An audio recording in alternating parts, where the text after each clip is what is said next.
अपने एक अभूतपूर्व छात्र भाई श्री नारायण समीर जी का अभिनंदन कर रहे हैं। वे हमारे बीच हैं और उन्होंने राष्ट्रीय स्तर पर विश्वविद्यालय के इस विभाग को जो गरिमा दी है, हम उससे अभिभूत हैं। कतार नामक एक श्रेष्ठ पत्रिका का इन्होंने संपादन किया, सरकार के राजभाषा विभाग को समृद्ध किया, केंद्रीय अनुवाद ब्यूरो में ये महानिदेशक रहे, तो लगातार गतिशील रहे। हमारी एक योजना है कि हम अपने पूर्व विद्यार्थियों से संवाद करें।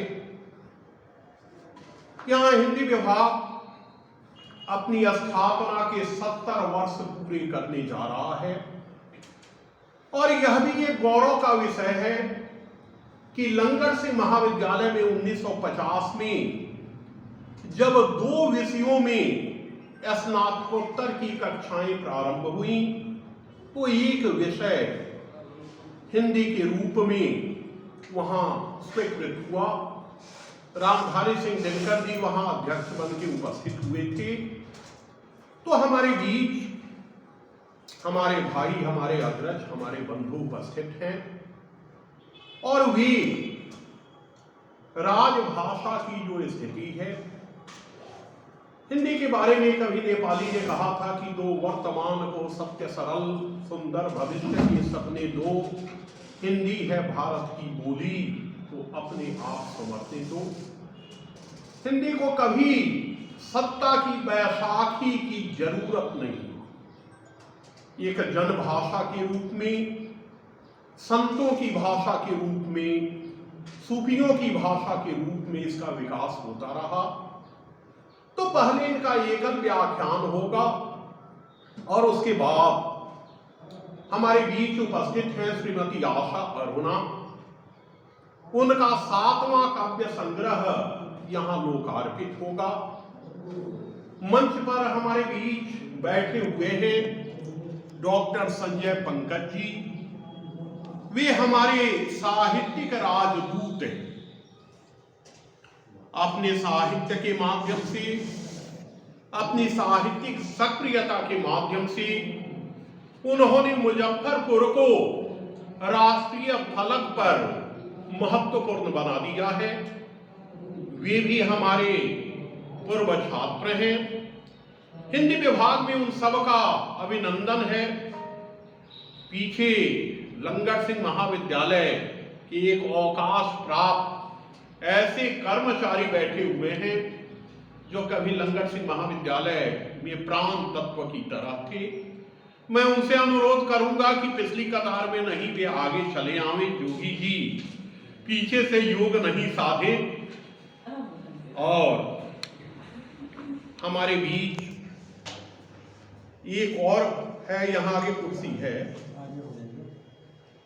एक और मंच पर एक और नाम है।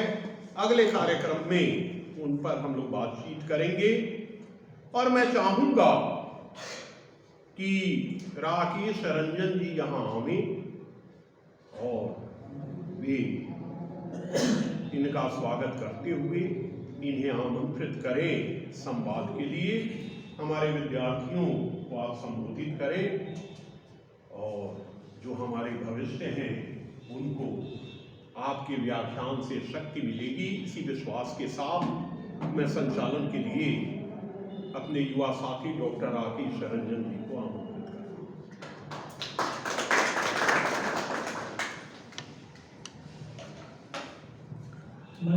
या पूरा इसको रिकॉर्ड कर देना। मंच पर उपस्थित आज के मुख्य अतिथि डॉक्टर श्री नारायण समीर जी,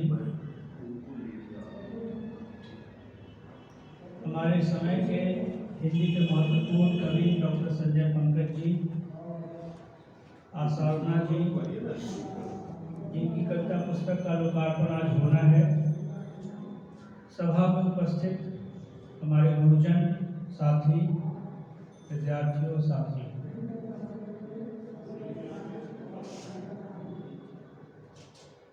संचालक की बहुत ज़रूरत नहीं रहती अगर कार्यक्रम की रूपरेखा में एक ऐसे वक्ता मौजूद हों जिन्होंने हिंदी भाषा को लेकर बहुत गंभीर काम किया। आज मैं सोचता था कि मंच पर आने के दायित्व से मैं बचूं। मेरी तबीयत थोड़ी ठीक नहीं है, नासाज है, लेकिन फिर भी मेरा सौभाग्य है कि विभागाध्यक्ष महोदय का विश्वास मेरे ऊपर है। उन्होंने मुझको अचानक ही बुलाया है और मेरा दिमाग बिल्कुल खाली है, लेकिन दिल आप लोगों के स्नेह से लबालब है। अगर मैं कुछ ऐसी वैसी बात बोल दूँ तो आप अन्यथा न लेंगे। अच्छा होता कि मैं थोड़ी तैयारी कर लेता। मंच एक ऐसी जगह है जहाँ आके सर्दी में भी कनपट्टे से पसीना निकलने लगता है, अच्छे अच्छों की बोलती बंद हो जाती है। तो कई बातें मन में चल रही हैं, लेकिन बातें हैं, बातों का क्या। मैं जितना सर को जानता हूँ, साहित्य में उनको देखता रहा हूँ, पढ़ता रहा हूँ, सोशल मीडिया से भी उनको जानता हूँ। विभाग में जब से हम लोग हैं 2 साल हो गए, लॉकडाउन के व्याघात के बावजूद हमने कोशिश की कि जो समकालीन साहित्य है या समकालीन विमर्श है या भाषा को लेकर जो बातचीत जो भी लिखा पढ़ा जा रहा है, उससे हम अपने विभाग को जोड़ने का प्रयास कर सकें। आप लोगों को इस बात का जरा अंदाज़ा होगा कि हर महीने हम लोग कुछ न कुछ ऐसा करते रहे हैं कि हमारे विद्यार्थी अपने समय के साहित्य को ठीक से पहचानने का प्रयास कर सकें। उसी कड़ी में आज का यह कार्यक्रम है। हमारे बीच हिंदी के जाने माने भाषाविद, भारत सरकार के गृह मंत्रालय के राजभाषा विभाग में जो केंद्रीय अनुवाद ब्यूरो है उसके पूर्व निदेशक रहे हैं, यहाँ के पूर्व छात्र रहे हैं, तो हमारे लिए अलग से भी ये गर्व का विषय है। तो मैं बहुत आदर के साथ अपने अग्रज, अपने विभागीय और हिंदी भाषा और साहित्य की एक गंभीर उपस्थिति डॉक्टर श्री नारायण समीर जी को मैं एक व्याख्यान के लिए मंच पर आमंत्रित करता ले आए और हमें अपने संभाषण से आशीर्वाद।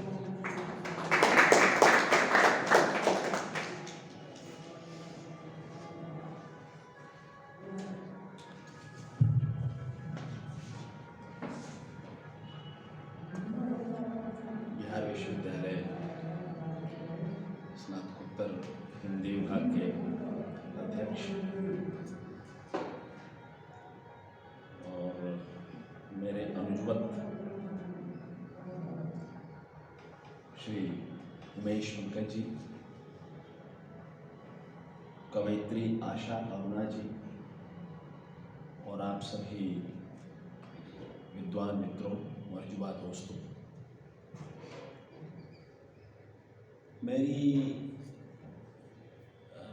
मैं यात्रा के क्रम में हूँ अभी। आप जानते हैं छठ का जो पर्व होता है वो बिहार के लिए और पूर्वी उत्तर प्रदेश के लिए कितना महत्वपूर्ण होता है।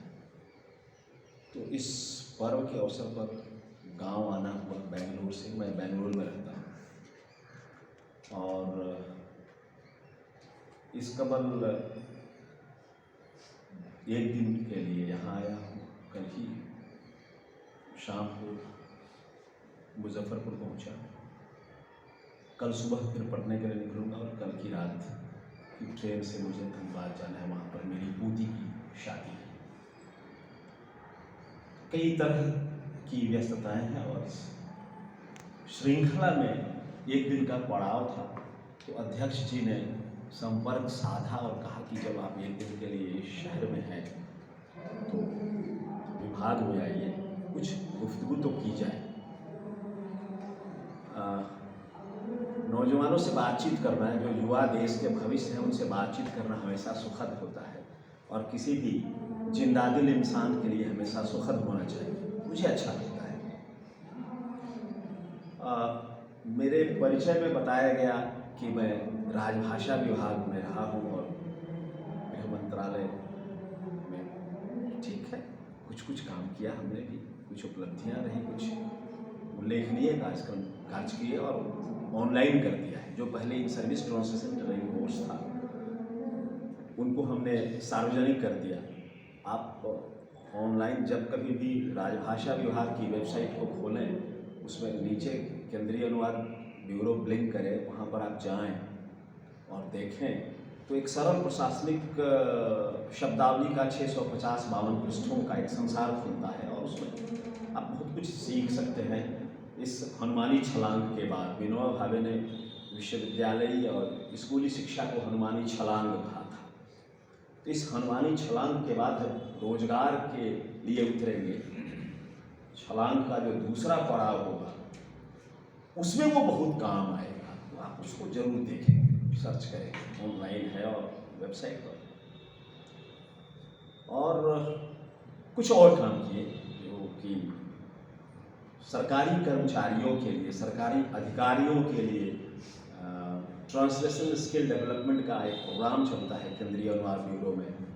6 तरह के कार्यक्रम प्रशिक्षण किए जाते हैं, उसे भी मैंने सार्वजनिक कर दिया।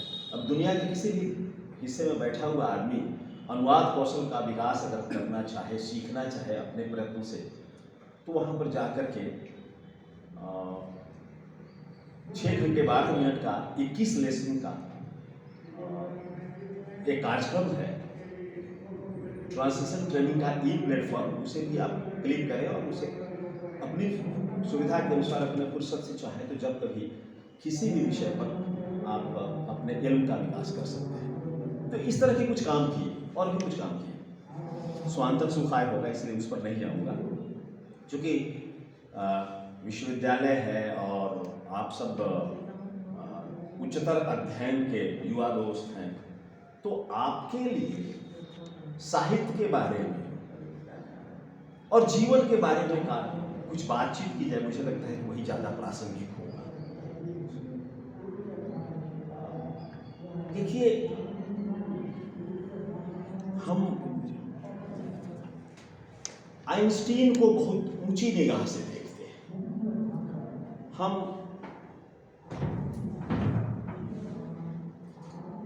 हॉकिंस को भी उनके भौतिकी अनुसंधानों के लिए बहुत ऊंची निगाह से देखते हैं कि अपंग वैज्ञानिक कितना कुछ दे गया ब्रह्मांड के रहस्यमय तत्वों की खोज के बारे में।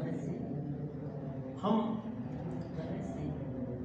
एडिसन से लेकर के और दूसरे जितने वैज्ञानिक हैं उनको बहुत ऊंची निगाह से देखते हैं और लगता है कि आधुनिक जीवन में विज्ञान की बड़ी भूमिका है, जो कि है। और इसके परख से एक सवाल खड़ा होता है कि हम सब जो साहित्य की दुनिया में कदम रखने वाले लोग हैं, तो साहित्य की क्या प्रासंगिकता है, साहित्य से हम क्या सीखते हैं, साहित्य को क्या किस तरीके से हमें देखना और समझना चाहिए और जीवन को संवारने में इसकी क्या भूमिका है, विज्ञान की भूमिका। देखिए, जब हिंदी की बात चलती है तो गाहे बगाहे चाहे अनचाहे अंग्रेजी की भी बात चलती है और भारतीय भाषाओं के बीच में लोग, चूंकि उत्तर भारत के इलाके में वो बात होती नहीं है, लेकिन ध्रुवांत क्षेत्रों में आप जाएंगे, दक्षिण भारत या पूर्वोत्तर भारत या पश्चिमोत्तर प्रांतों में जाएंगे तो वहाँ पर हिंदी बनाम गुजराती या हिंदी बनाम कन्नड़ तेलुगु की बात होने लगती है और एक दूसरे तर्क का संसार हमारे सामने खुलता है और फिर उन तर्कों को और उन तर्कों को काटने के दूसरे तरकीब भी ढूंढने पड़ते हैं और वे तरकीब कोई ऐन्द्रिक तरकीब नहीं होते, कोई जादुई तरकीब नहीं होते, वो वस्तु जगत पर आधारित तरकीब होते। उसी तरह से जब हम साहित्य की बात करते हैं तो चाहे और न चाहे बात विज्ञान पर आकर होती है और विज्ञान के समानांतर ही साहित्य को समझने की चेष्टा करनी चाहिए और की जाती है, तभी जाकर के साहित्य या कविता या साहित्य की जो अन्य विधाएं हैं उनकी प्रासंगिकता हमारे सामने खुलती है। तो मेरा सवाल यह है कि आइंस्टीन की या न्यूटन की या एडिसन की अपनी प्रासंगिकता है, अपनी भूमिका है जिंदगी में।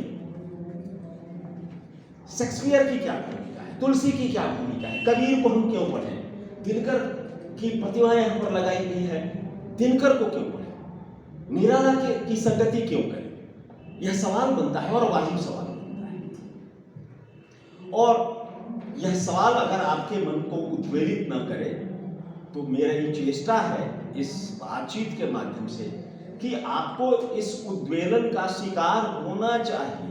साहित्य की प्रासंगिकता क्या है जिंदगी में, हम साहित्य को क्यों पढ़ते हैं, क्यों पढ़ना चाहिए, साहित्य से हमारा जो वाबस्ता होता है, हमारा जो रिश्ता बनता है वो किस तरह का रिश्ता बनता है।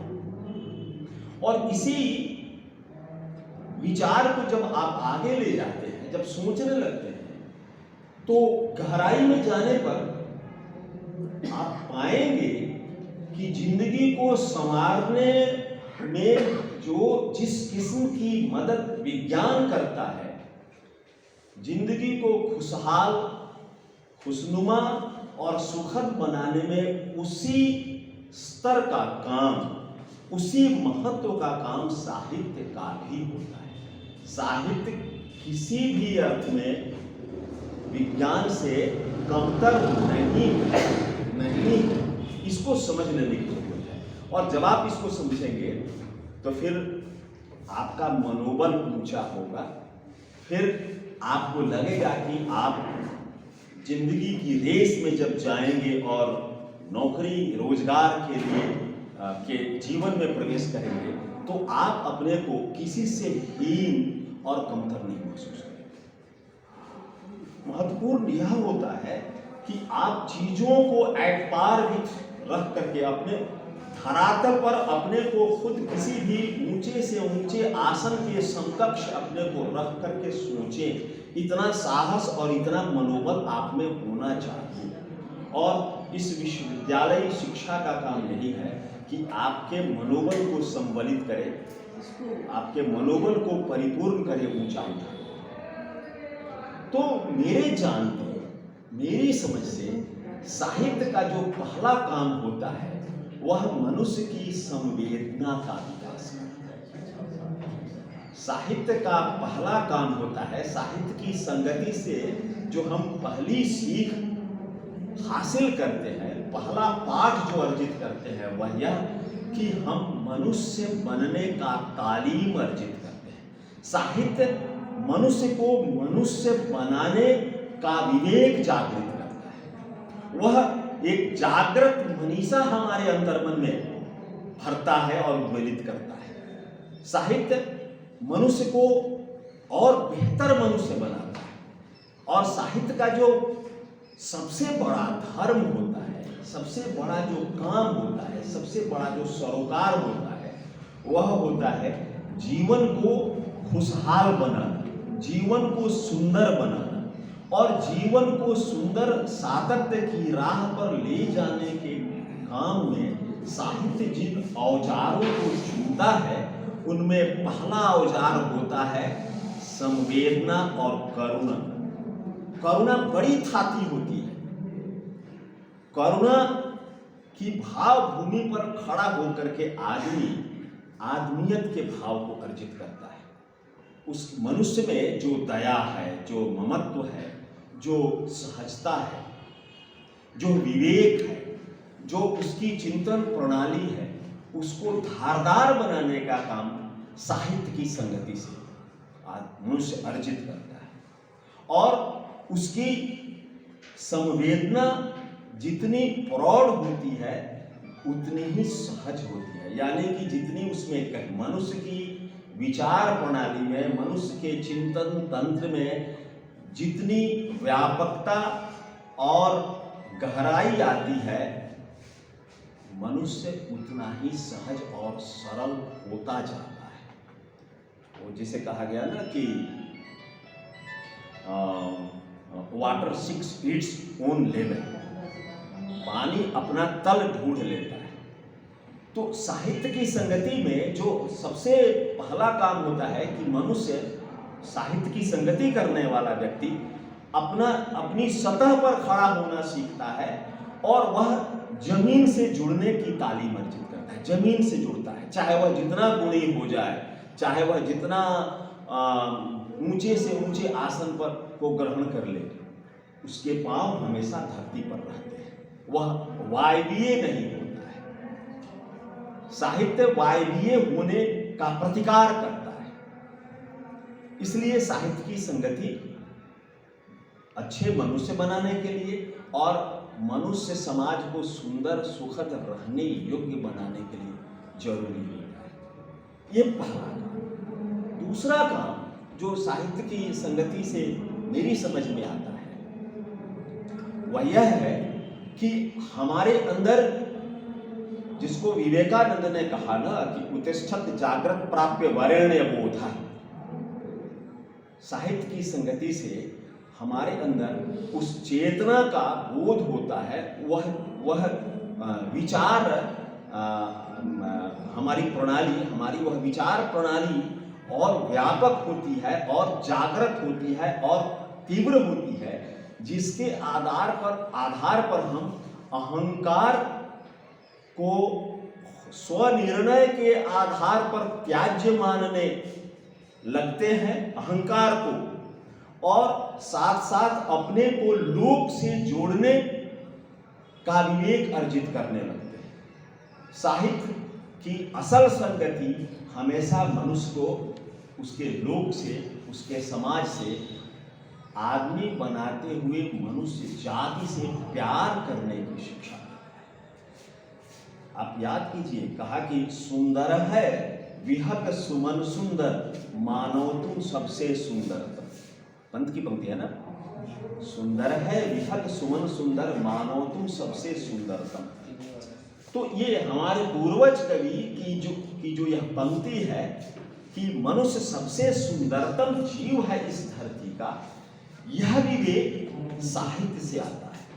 और मनुष्य की सुंदरता चराचर जगत की संगति में रहने से ही सार्थकता पाती है। आप इकाई में, एकल रूप में किसी शिखर के कंगूरे पर अवस्थित होकर के मनुष्य अपने को बहुत ऊंचा समझने लगे, ताचड़ी मुल्ला बाग दे क्या बहरा हुआ खुदा है, ऐसा साहित्य विवेक नहीं सिखलाता। वह साहित्य विवेक का प्रतिकार होता है जब हम अपने को अहंकार की दुनिया में लेकर चले जाते हैं और फिर धरती से कट जाते हैं। चराचर जगत के साथ रहना, जीने का सलीका सीखना और सर्वे भवन्ति सुखिनः सर्वे सन्तु निरामया की कामना करने का विवेक साहित्य की शिक्षा होती है। हम दूसरा लेसन यह सीखते हैं कि जिस चराचर जगत में रहते हुए मनुष्य बना है, उस चराचर जगत का भी कल्याण होना चाहिए। हमारे ऐसे कर्म हो, हमारी कार्य प्रणाली ऐसी हो, हमारी संगति और हमारे सरोकार ऐसे बने कि हम ही सुखी नहीं रहे, हमारे साथ का पूरा समाज सुखी हो और पूरा का पूरा प्रकृति का भी उन्नयन बना रहे, प्रकृति की भी हरितिमा बनी रहे। यह शिक्षा साहित्य की संगति में हमें मिलती है। तो ये बहुत बड़ा काम है। ये तीसरा काम, आप सब जानते हैं कि कलाओं के जो विभिन्न किस्म के वर्गीकरण किए गए हैं, जिसमें एक उपयोगी कला है, दूसरी ललित कला है। उपयोगी कला वास्तुकला, हम घर बनाते हैं, भवन निर्माण का घर बनाते हैं और रहते हैं, हमारे लिए उपयोगी है। और जिस तरह से चाहे जितना खूबसूरत से खूबसूरत बनाए और जितना काम चलाऊ बनाए हम बना लेते हैं। लेकिन जो ललित कला है, ललित कलाओं की जो वर्गीकरण है, इसकी 5 श्रेणियां हैं, इसके 5 वर्ग हैं। और इसका श्रेष्ठतम वर्ग क्या है ललित कलाओं की श्रेणियों में? क्या है? काव्य कला, मूर्ति कला, नृत्य कला, संगीत कला, काव्य कला। स्थापत्य कला के बाद मूर्ति कला उससे श्रेष्ठ माना जाता है।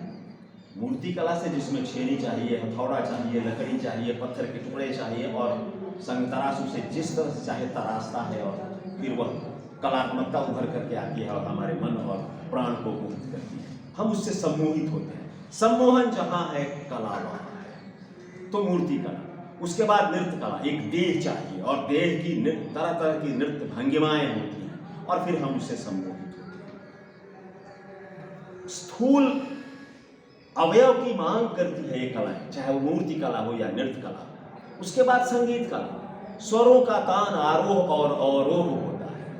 और अब तो कैसेट और रिकॉर्डिंग की दुनिया है, हम रहें न रहें। आज लता जी हैं, 5000 वर्ष के बाद भी लता जी याद की जाएगी। पंडित जसराज हमारे लिए अप्रतिम रहेंगे और आज भी हम सुबह की धुन कुमार गंधर्व से सुनना सुखद महसूस करते हैं। कबीर को अगर सुनना हो गेयता में तो कुमार गंधर्व की संगत करनी पड़ेगी। तो ये संगीत कला। और उसके बाद काव्य कला। इस काव्य के कई भेद हैं। जितनी विधाएं हैं साहित्य की, चाहे वह गद्य काव्य हो, पद्य काव्य हो। और गद्य काव्य में आप जानते हैं उपन्यास भी है, कहानियां भी हैं, रिपोर्टाज भी है, जो कुछ भी आप सब जान रहे हैं, विस्तार में जाने की जरूरत नहीं। और उसके बाद कविता है। तो साहित्य का कंसर्न क्या होता है? साहित्य चीजों को उसकी अभिव्यंजना में प्रकट करने का काम, वह अभिव्यंजित करता है। अभिव्यंजना यानी बजना। एक बार किसी चीज को आपने बजाया, घंटी बजती है टन, और आप जब घंटी बजे और जहां बजे वहां पर सुनिए, थोड़ी देर रुक करके देर तक उसका अनुनाद, उसका अनुरणन गुंजित होता रहता है। तो यह जो अनुरणन है, यह घंटी के बजने की अभिव्यंजना है। कविता या असल साहित्य वह है जो देर तक और दूर तक हमारे मन और प्राण को अनुगुंजित करे और सम्मोहित करती है, एक दूसरी दुनिया में ले जाए। यह साहित्य का काम है। वर्तमान से काट करके कल्पना की भावभूमि के रास्ते जीवन को सुखद और सुंदर और निरामय बनाने की जो संकल्पना है, यह साहित्य की कलात्मकता की संकल्पना है। इसलिए साहित्य सबसे श्रेष्ठ कला माना जाता है। साहित्य के जो विभिन्न भेद और उपभेद हैं, चंपू काव्य भी है, आप सबों को पता होगा चंपू काव्य। और चंपू काव्य का जो बड़ा लोकप्रिय उदाहरण है यशोधरा कविता है, उसमें बीच बीच में गद्य भी है। संस्कृत का यह मुख्य रूप से काव्य का भेद है, जिसमें पद्य और गद्य दोनों सम्मिश्रित रूप में रहते हैं। चंपू काव्य और कादम्बरी, कादम्बरी गद्य कृति है संस्कृति। बाणभट्ट की वह गद्य कृति है, लेकिन कादम्बरी भी महाकाव्य है। हमारी धरोहर में संस्कृत साहित्य का और हमारी भारतीय परंपरा के एक महान महाकाव्य है कादम्बरी, जो कि गद्य कृति है। तो आप काव्य से यह ना सोचे कि कविता में जो चीजें प्रणीत हैं वही काव्य गद्य में भी हो सकता है। तो साहित्य की संगति हमें यह शिक्षा देती है कि हम उससे व्यामोहित हो और उसके रौ में रौ मिला करके अपना सुध-बुध खोए, और इस सुध-बुध खोने के माध्यम से एक ऐसे सुखद संसार की कल्पना करें जिसमें समरसता हो, जिसमें घृणा का कोई स्थान नहीं हो, जिसमें सबके कल्याण, सबके सुखमय और निरापद जीवन की कामना, यह साहित्य की शिक्षा होती है। और यह जो जिस मनोराज्य की मनोकामना साहित्य करता है, जब हम साहित्य के रस में पूरी तरह से निमज्जित होकर के उसके मनोराज्य में विचरण करने लगते हैं, तो फिर हमारा जो विवेक है, वह विवेक फिर हमें गाइड करता है, हमें शिक्षित करता है कि जो सुखद संसार हमारी कल्पना में आविर्भूत हुआ है, क्यों नहीं इसी तरह का सुखद संसार भौतिक रूप में विरचित हो। तो साहित्य के शिक्षण से, साहित्य के पठन पाठन से, साहित्य की संगति से हम जिस कल्पना की दुनिया में जाते हैं और कल्पना की दुनिया में जाकर के जिस सुखद मनोराज्य में विचरण करने लगते हैं, साहित्य के प्रति हमारा जो विवेक होता है, मनुष्य का विवेक, मनुष्योचित विवेक, वह विवेक हमें उस काल्पनिक समरसता वाले मनोराज्य को अस्थायी बनाने की शिक्षा देता है। और फिर तब हमारा धर्म बनता है, हमारा कर्तव्य बनता है कि क्यों नहीं हम ऐसे कार्य करें कि हमारा जो यह संसार है, हमारी जो यह वास्तविक दुनिया है, जो यथार्थ जगत है, इस यथार्थ जगत में जो विडंबनाएं हैं, जो विसंगतियां हैं, जो ऊंच नीच की खाइयां हैं, जो विभेद है, इनको पाटा जाए। तो साहित्य अपने कलात्मक सृष्टि के द्वारा हमारे वास्तविक जीवन के विभेद को पाटने की जमीन मुहैया कराता है।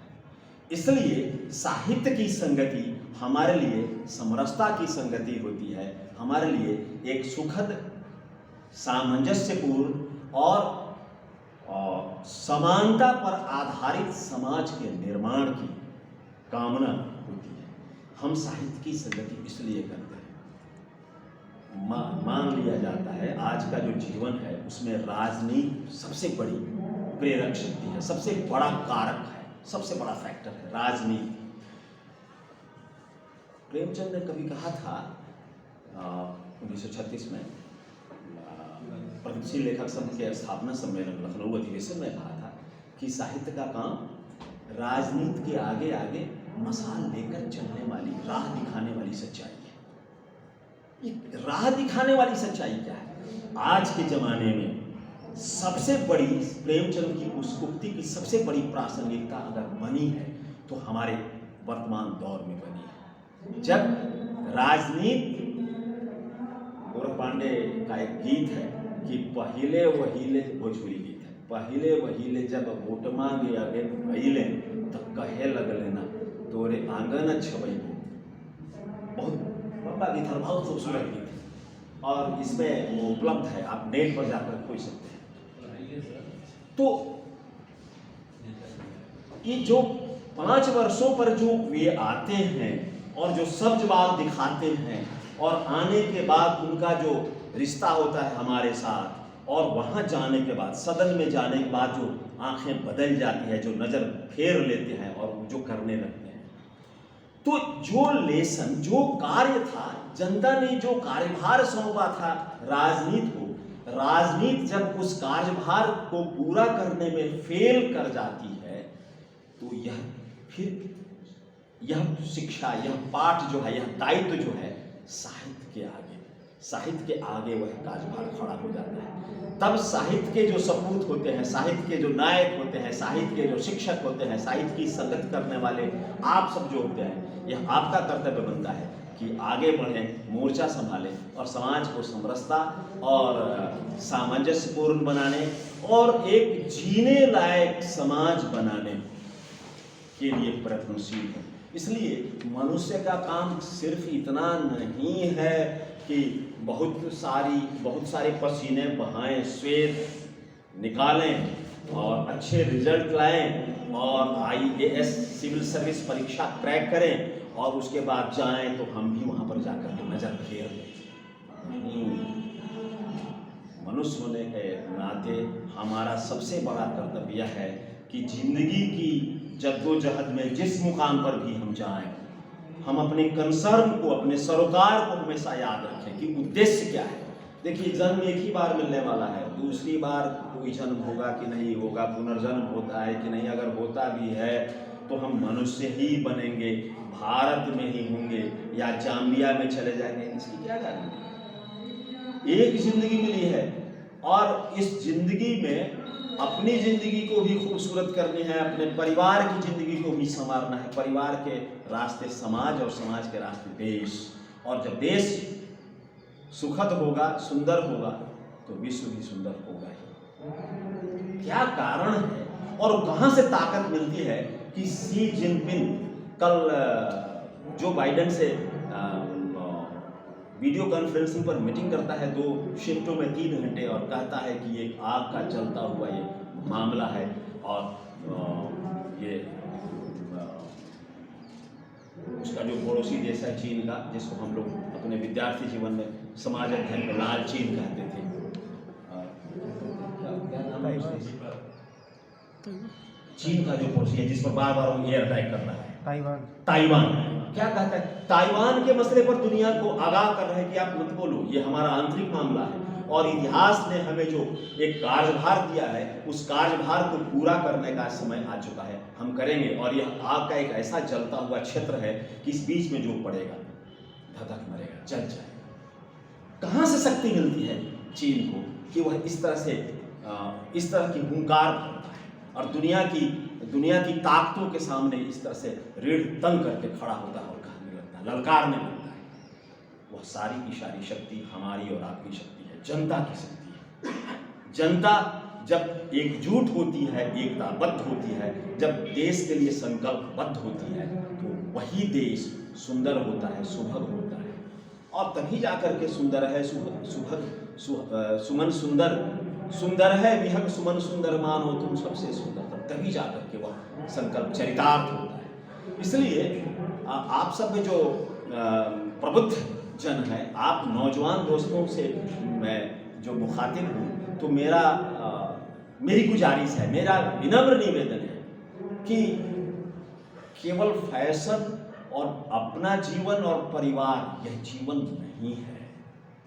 जिंदगी की सच्चाइयाँ इससे बड़ी मांग आपके सामने रख रही है। आप उन मांगों को देखिए और समझिए, और जिस दिन आपने समझ लिया फिर आप स्वयं शिक्षक हो जाएंगे। शिक्षक का काम राह दिखाना होता है, राह पर चलना नहीं होता नहीं। दुनिया की कोई भी विद्या ऐसी नहीं है जो शरबत की तरह, तरल पदार्थ में घुट्टी की तरह घोली जाए, भांग की तरह, और पिला दी जाए, उसके बाद आदमी विद्वान हो गया। ऐसा नहीं होता है।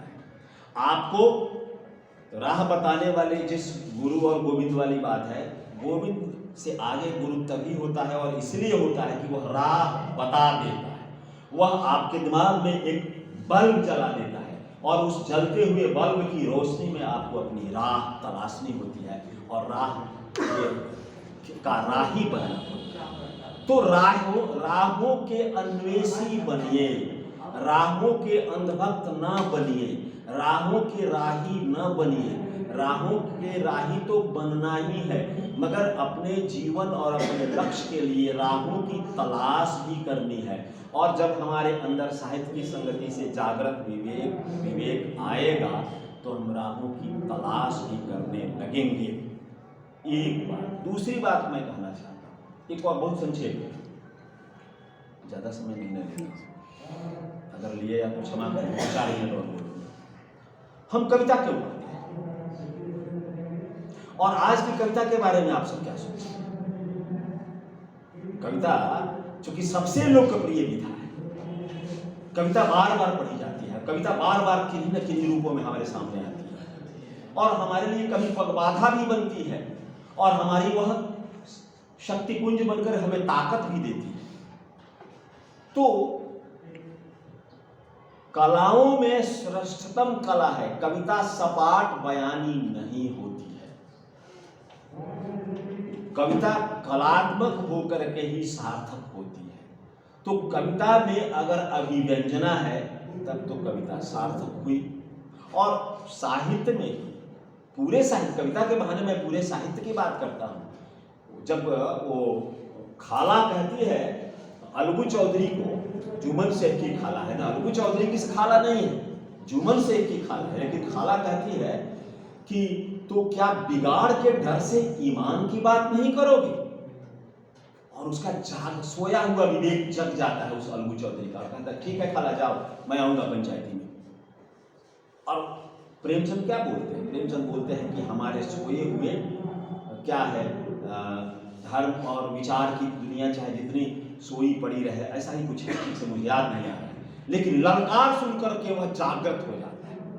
ललकार सुनकर साहित्य की संगति में अहर्निश ललकार की एक कुमार गंधर्व वाला अनुरणन हमेशा अनुरंजित होता है।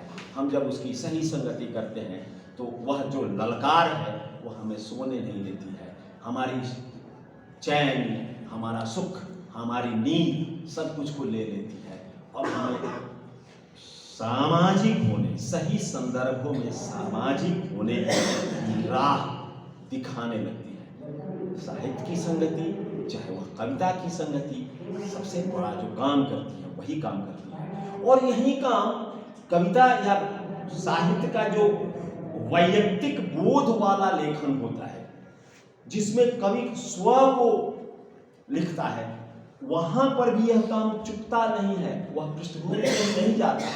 हो इसी कर्म पर वज्रपात यदि धर्म रहे न सता मात। निराला जब सरोज स्मृति में लिखते हैं तो वही ललकार है जब वह अपने पूरे के पूरे कर्म को लानत भेजते हैं और कहते हैं बेटी पर मत, और एक युवा पुत्री की शोक गाथा लिख रहा है और पूरे समाज को और प्रकारांतर से पूरे जगत को ललकारते हुए कहता है कि अगर यही जिंदगी है तो इस जिंदगी और इस ढोंग और इस कर्मकांड पर वज्रपात हो। तो यह विवेक हमें वैयक्तिक जीवन में भी सोने नहीं देता है, जागृत रखता है। इसलिए व्यक्तिवाद कभी कुछ नहीं होता है साहित्य की दुनिया में।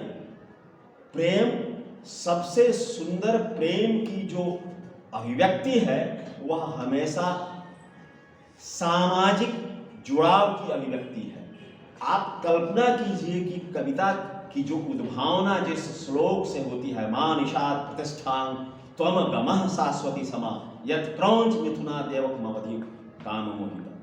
आप जरा सोचिए और कल्पना कीजिए कि करुणा का यह जो अजस्र स्रोत फूटा जिस दृश्य को देखकर, वह क्या केवल दृश्य को ही देख करके फूटा? क्या उस पक्षी के प्रति किस तरह का अनुराग रहा होगा हमारे पूर्वज आदि कवि को कि उसके मुंह से पहली बार कविता फूटती है, और इस तरह से फूटती है कि जो दुनिया को राह दिखाने वाली बनती है। तो वह व्यक्तिगत जीवन में भी जब यह विवेक रहता है ना, तो हमें वह सजग रखता है, और तब हम कंबल ओढ़कर घी नहीं पीते हैं। तब लगता है कि नहीं, यह घी जो है जितना हमारा है उतना ही परिवार का भी है, उतना ही समाज का भी है। और जब परिवार और समाज का बोझ जगता है तो इसी बहाने पूरे राष्ट्र का बोझ जगता है।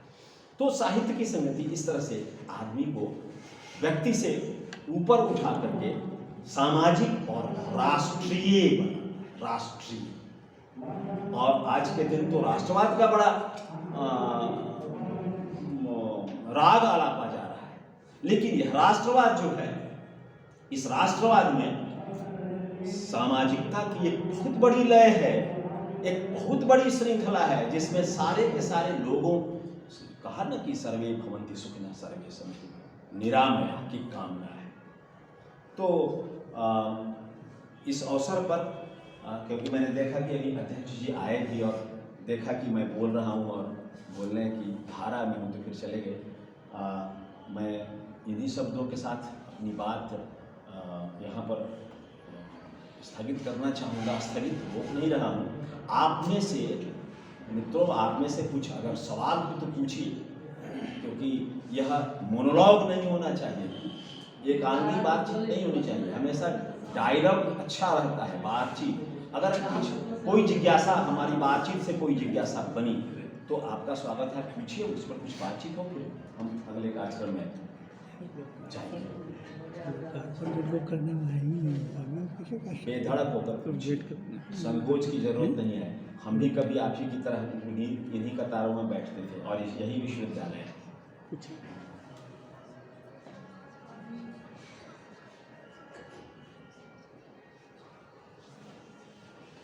अनुवाद लेखन किसी भी विषय से इंग्लिश या उर्दू से जब हिंदी में अनुवाद लेखन करते हैं तो क्या ध्यान देना चाहिए? देखो भाई, अनुवाद की एक सामान्य सी जो परिभाषा है वह यह है कि एक भाषा में कही हुई बात को दूसरी भाषा में फिर से कह देना, रूपांतरित करना अनुवाद है। मगर यह बहुत ही काम चलाऊ परिभाषा है। जब हम व्यवहार की दुनिया में उतरते हैं तो जिसको मैंने कहा ना शुरू में कि स्कूली शिक्षा, विश्वविद्यालयी शिक्षा हनुमानी छलांग है। रोजगार की दुनिया में जब हम उतरते हैं तो फिर वहाँ की जो जद्दोजहद है वो दूसरे किस्म की होती है। जब आप अनुवाद पर सिद्धांत पढ़ते हैं तो एक पक्ष से आप परिचित होते हैं, लेकिन अनुवाद करना शुरू करते हैं तब जाकर के पता चलता है कि वास्तव में अनुवाद क्या होता है।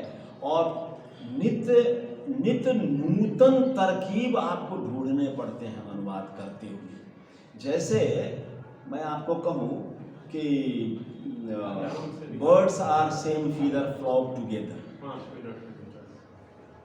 Birds are same feather flock together, तो इसको हिंदी में क्या कहते हैं? चोर चोर मौसेरे भाई, to kill two birds with one stone, to kill two birds with one stone. और फिर हम कहने लगते हैं कि एक पंथ दो काज। अब मूल जो पाठ है, एक भाषा में कही हुई बात को दूसरी भाषा में फिर से कहना अनुवाद। इस भाषा में मूल पाठ उसको सोर्स लैंग्वेज कहते हैं। यहाँ पर to kill two birds with one stone या अंग्रेजी सोर्स लैंग्वेज है। और दूसरी भाषा अगर हम इसे हिंदी में अनुदित करना चाहें तो हिंदी यहाँ पर टारगेट लैंग्वेज है। ये पारिभाषिक शब्द है, अनुवाद की दुनिया का यह पारिभाषिक शब्द है, टेक्निकल टर्म है, सोर्स लैंग्वेज और टारगेट लैंग्वेज। तो यहाँ पर कह रहा है किल और बर्ड्स और वन स्टोन। और हिंदी में जब तर्जुमा करते हैं तो कह रहे हैं एक पंथ दो काज। और एक और उदाहरण रख देता हूँ कि I beg to state that, जो एप्लीकेशन हम लिखते हैं तो कॉलोनियल जो पैटर्न बना हुआ है आज भी आज़ाद हिंदुस्तान में, एप्लीकेशन लिखने का अंग्रेजी में लिखते हैं तो I beg to state that. मैं यह कहने की भीख मांग रहा हूँ। बेग क्या होता है? बेगिंग, भीख मांगना। उसको परिनिष्ठित हिंदी में कर दीजिए तो याचना कर रहा हूँ। मैं यह कहने की याचना कर रहा हूँ, लेकिन हिंदी में कहते हैं निवेदन। तो सीधे सीधे रूपांतरित करना अनुवाद है। समझ गए? बहुत संक्षेप में अब हम दूसरे सत्र में प्रवेश कर रहे हैं। एक भाषा में कही हुई बात को दूसरी भाषा में सीधे सीधे रूपांतरित नहीं किया जाता है। वहां पर आपका कल, बल, छल, यानी कि आपका अनुभव, आपका विवेक और आपका ज्ञान, ये तीनों के तीनों पथ प्रदर्शन करते हैं, तब जाकर के आप अनुवाद कर पाते हैं, तभी संभव हो पाता है। क्योंकि उसकी जो पहली शर्त होती है और आखिरी शर्त किसी भी विषय या किसी भी भाषा में अनुवाद की, वह यह कि आप पढ़ते हुए कहीं से भी यह महसूस न करें कि यह पानी की तरह बिल्कुल फ्लो उसमें होना चाहिए, बहना चाहिए, सहजता होनी चाहिए। और सहजता के लिए तो आपका जो ज्ञान है, आपका जो अनुभव है, आपका जो विवेक है, जब तक उसका फूट नहीं होगा तब तक संभव नहीं है। तो यही है। अब आखिरी समय में आपने सवाल किया तो इतने में ही, अन्यथा इस पर तो धन्यवाद।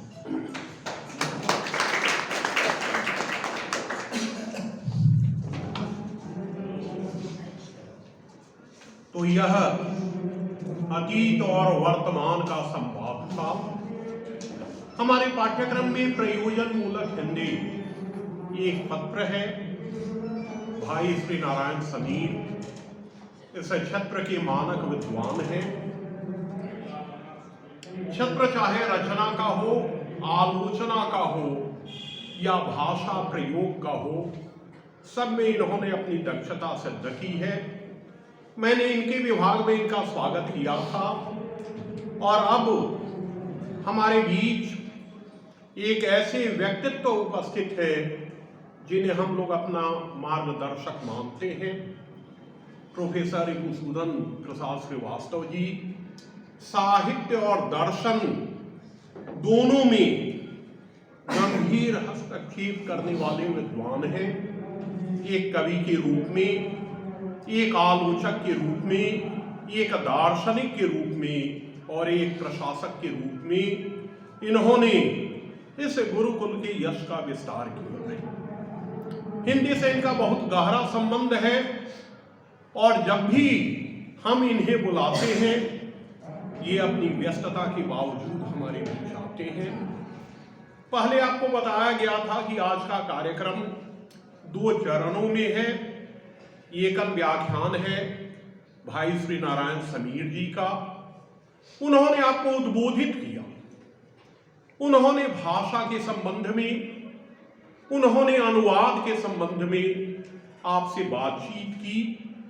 और अब जो दूसरा हमारा चरण है जिसमें यादों की पगडंडी पुस्तक का लोकार्पण होना है, लोकार्पण करने के लिए हमारे बीच हिंदी और भोजपुरी के जाने माने कवि प्रोफेसर मधुसूदन प्रसाद श्रीवास्तव जी उपस्थित हैं।